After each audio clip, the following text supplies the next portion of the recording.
भोपाल से आपको अहम खबर बता दें, संत रविदास जयंती का मुख्य समारोह जारी है। डॉक्टर मोहन यादव इस कार्यक्रम में पहुंचे हुए हैं। मंच के ऊपर भोपाल के हिंदी भवन में इस कार्यक्रम को रखा गया है। मंच के ऊपर मुख्यमंत्री ने कहा है कि हर वर्ग के युवाओं को रोजगार मिल रहा है, गुमटियां नहीं सरकार महल देगी। ये बड़ी बात उन्होंने कही है क्योंकि पिछले दिनों गुमटियों पर कुछ एक्शन हुआ, जिसके बाद नाराजगी की बातें कही गई, लेकिन उन्होंने कहा कि सरकार गुमटी नहीं महल देगी।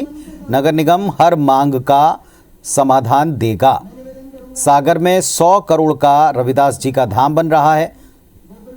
समाज के लिए सरकार जमीन देने का काम करेगी। तो रविदास जी की जयंती समारोह में मुख्यमंत्री डॉक्टर मोहन यादव पहुंचे हुए हैं और संत रविदास का सागर में बनने जा रहा जो स्मारक है उसकी जानकारी दी। उन्होंने कहा कि चिंता ना करें, जो भी गुमटियों के लिए आज परेशान हैं उन्हें आने वाले वक्त में महल मिलेगा, समाधान दिया जाएगा हर एक समस्या का जो समाज के लोगों की है। निगम इसका समाधान देगा, ये कहकर उन्होंने जताया कि निगम को इसकी समस्या का समाधान निकालना है।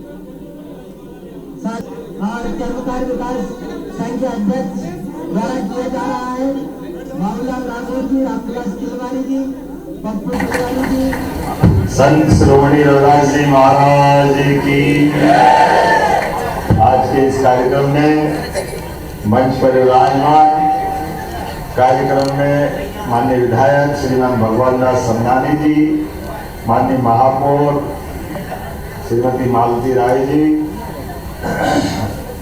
हमारे अध्यक्ष नगर निगम श्रीमान किशन सूर्यवंशी जी, भारतीय जनता पार्टी के जिला अध्यक्ष श्रीमान रविंद्र यति जी, इस नवयुवक अहिरवाल समाज के अध्यक्ष श्रीमान शोभाराम जी, जोरदार अभिनंदन करो पूरे मंच का।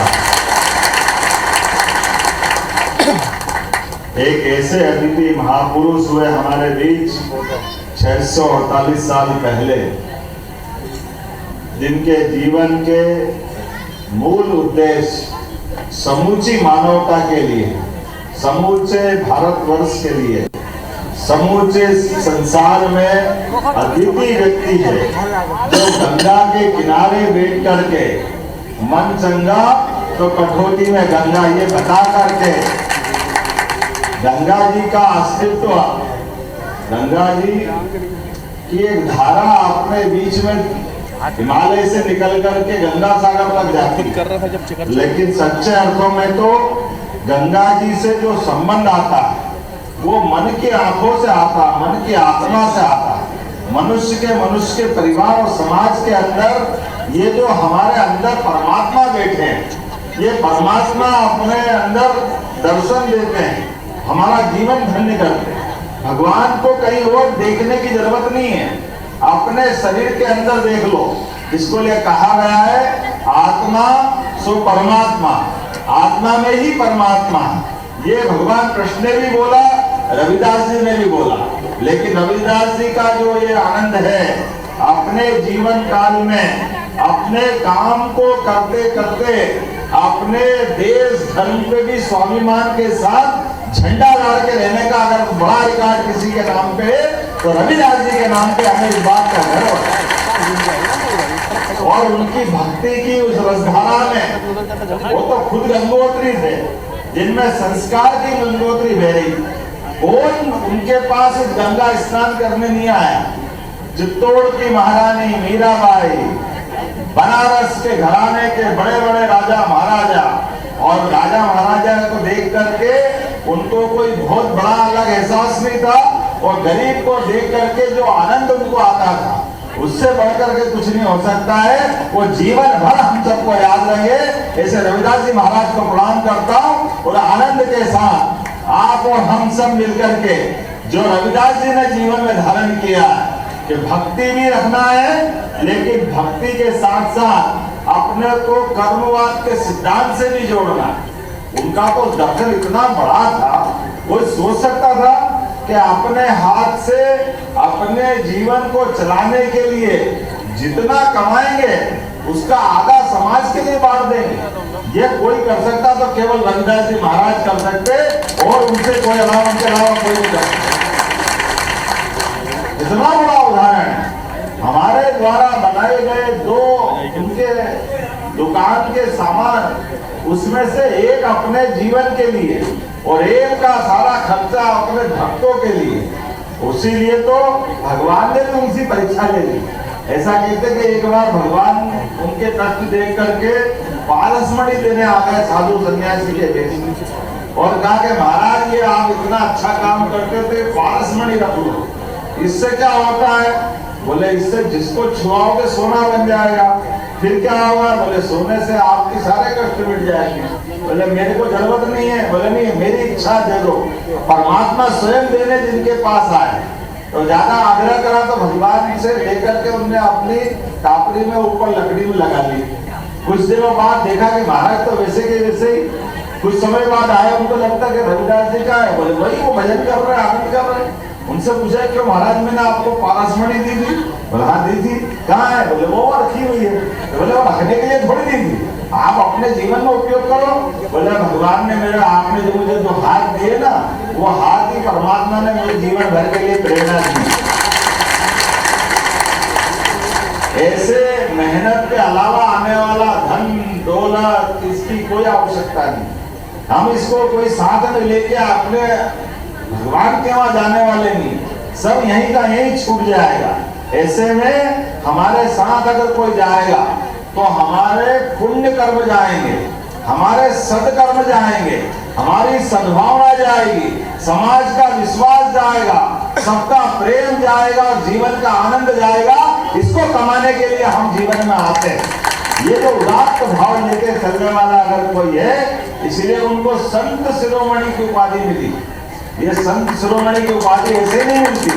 अगर हम किसी का नाम लेते तो ऐसे ले लेते हैं, लेकिन संत शिरोमणि अगर कोई है, जिसको मैंने कहा पारसमणि से भी बड़ी जिसके पास है, कि संतों की शिरोमणि जो है वो है रविदास जी के नाम पर। मेरी अपनी ओर से आप सबको बधाई देता हूँ। और मित्रों, मुझे कुछ परेशानी बताई नगर निगम की, उसके माध्यम से ये महापौर भी है, अध्यक्ष भी है और विधायक भी है। ये सारी समस्या भी हल करेंगे, लेकिन इनके साथ में भी आपका भाई होने के नाते मेरा प्रयास है मध्य प्रदेश के सारे युवाओं के लिए सबके जीवन में बदलाव आना चाहिए, सबको आगे बढ़ने का मौका मिलना चाहिए, सबकी आर्थिक स्थिति मजबूत होना चाहिए। हर एक गरीब का सपना उसको संपन्नता की तरफ ले जाने वाला होना चाहिए।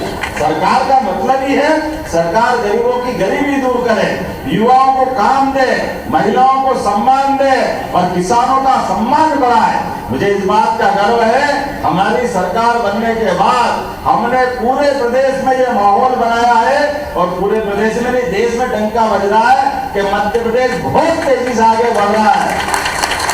हमारे सभी युवाओं के लिए, सभी गरीबों के जीवन में बेहतरी के लिए हम काम कर रहे हैं और इन कामों के बलबूते पर हमारे लिए अच्छी बात है। गुमटी मांग रहे, गुमटी तो देंगे ही देंगे, लेकिन गुमटी के महल देंगे, महल बना बढ़िया धूमधाम से बराबर ही।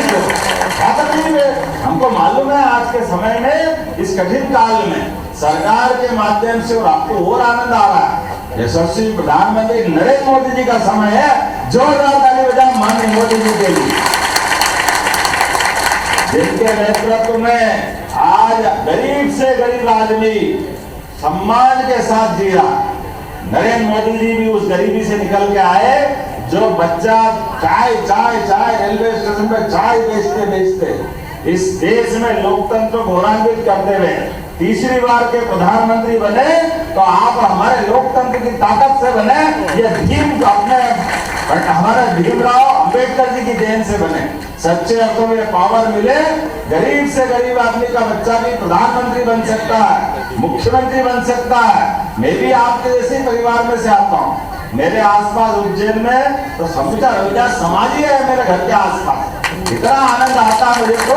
ये आनंद के साथ परिवार के बीच में रह करके सच्चे अर्थों में मेहनती लोगों के बीच का सम्मान अगर कहीं मिलता है, उस आनंद के अवसर की बात ही कुछ और होती है। मुझे इस बात की प्रसन्नता, सरकार के माध्यम से हमने रविदास जी का भी धर्म जगमगाना है। सागर के अंदर रविदास जी का 100 करोड़ के माध्यम से भव्य स्थान बन रहा है, आपको सबको निकल के दिखाएंगे।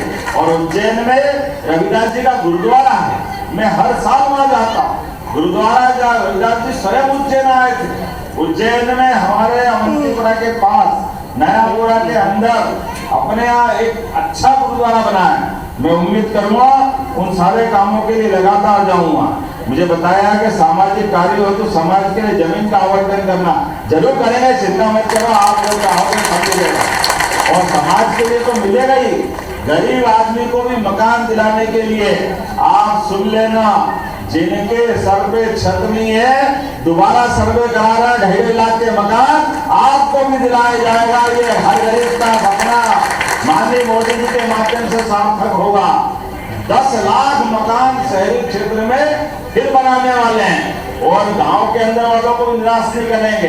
गांव के अंदर भी दोबारा सर्वे होने वाला है, तो जो गांव के अंदर बैठा है उन सबको भी गांव के अंदर भी मकान दिला करके उनका भी अपना सपना, अरे गरीब आदमी है वो क्यों झोपड़ी में रहना चाहिए, उसका मकान पक्का नहीं बनना चाहिए क्या?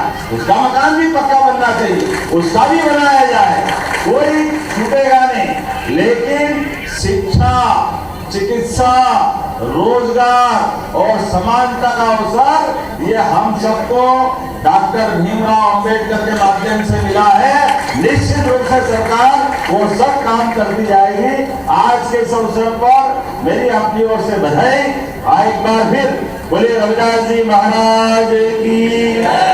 मुझे तुरंत जाना था दिल्ली, फिर भी मैंने कहा मैं आधे घंटे एडजस्ट करके आऊंगा, क्योंकि आज ये 24 तारीख को जो मोदी जी आने वाले हैं और विश्व ग्लोबल इन्वेस्टर समिट है, विश्व के सभी राजदूतों के साथ मुझे दिल्ली में बैठना था, लेकिन हमने कहा थोड़ी देर से बैठेंगे उनके साथ, पहले रविदास जी से मुलाकात करेंगे, आपके अपने भक्तों के बीच चलेंगे, रविदास जी का आशीर्वाद लेके तो सफलता होगी। इसलिए आज आपके बीच में आया। मेरी अपनी ओर से रविदास जी महाराज की बधाई, बहुत बहुत धन्यवाद। एक बार फिर अपने हिंदुस्तान समाज का भी आभार मानता हूँ। एक बोलिए भारत माता की, संत शिरोमणि रविदास जी महाराज की। तो गुरु रविदास जयंती समारोह के मंच के ऊपर मुख्यमंत्री पहुंचे हुए हैं। माघी पूर्णिमा के अवसर पर गुरु रविदास का जन्मदिवस मनाया जाता है। हर साल रविदास जी की अमृतवाणी गाई जाती है, संकीर्तन होता है, संगीत कीर्तन के साथ जुलूस निकलता है। भगवान श्री कृष्ण और राम के परम भक्त गुरु रविदास जो कर्म को अपना गुरु मानते थे, मन की शुद्धता पर, चित्त की शुद्धता पर केंद्रित करते थे, उनके जन्मदिवस पर समाज के लोगों के बीच मुख्यमंत्री पहुंचे।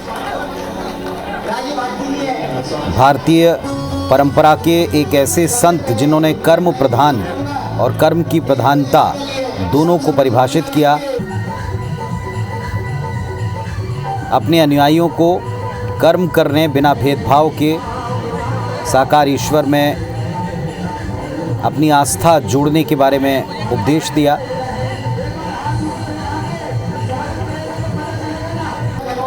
जो उत्तर भारत में भक्ति आंदोलन चला, उसके प्रमुख संतों में से एक संत रविदास रहे हैं। जाति पाति के खिलाफ आंदोलन चलाना, आवाज़ उठाना, इसके लिए आज तक समाज के लोग उन्हें जयंती के दिन याद करते हैं, कीर्तन निकालते हैं, अमृतवाणी गाते हैं।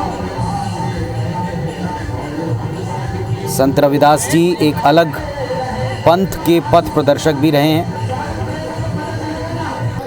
आज उन्हीं के जन्मदिवस पर मंच के ऊपर मुख्यमंत्री डॉक्टर मोहन यादव पहुंचे हुए हैं। माघ महीने की पूर्णिमा को गुरु रविदास जी की जयंती पड़ती है।